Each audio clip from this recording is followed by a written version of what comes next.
Hello everyone, it's DA here. Hope you guys doing great. Hope you are doing amazing. Today I'm bringing you an incredible and amazing build for Frost.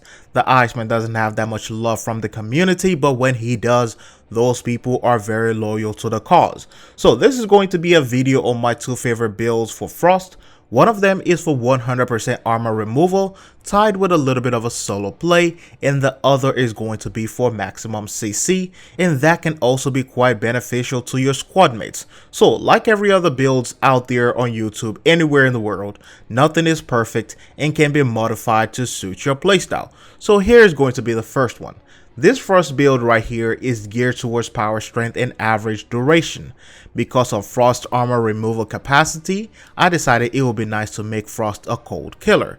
This build pushes the limit further than you would ever expect, but I decided, you know what, I shouldn't go further than that even though you can still, and I decided I would just stay right here. So you need more than 250% power strength to make armor removal complete. Your duration, however, will also determine how long the armor removal stands.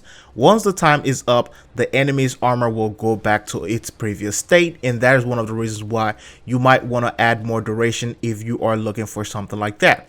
Now, here's going to be the problem with armor removal in general, most especially in cases with frames like Frost.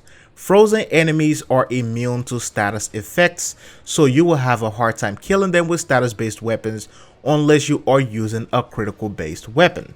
Now, I don't know why DE does this, but this has been the same issue and the same problem that we can see with Atlas. When you look at his petrified enemies, you will not be able to deal status effects on those enemies, and that is a big problem. So when it all comes down to it with builds like this, it is amazing, it is incredible. However, it all goes down to things where you might want to just use it for solo targets, or most importantly just for snow globe. Right now, I know my snow globe is around 16,000 health, and if you remove the duration and add more power strength, I believe that you can get to a new level and also enjoy using it for snow globe instead of just trying to remove armor all the time. Or you can make it a hybrid of both, and that will also increase your untouchable solo experience. Now, the next one is going to be our team player. There are several ways to build Frost out there for squad support, but one of the fun ones that I really enjoyed and found is to use Ice Wave Impedance with maximum CC. Now, the goal is to lock down anything within range and give your squad mates a chance to reload, move around, or get their bearings.